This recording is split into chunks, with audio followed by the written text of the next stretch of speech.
So this video is just going to talk about how you can share your assignments with your students in 3 different ways. So under classwork, click on Create, click on Assignment.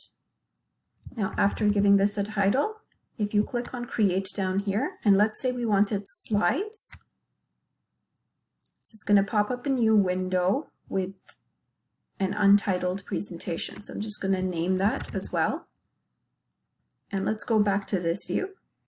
So down here, so at this point, the document is set so that the students can only view file. They cannot interact with the file. If I click on this drop down and I click here, students can edit this file, which means that the entire class can work on the same slides that you've shared with them.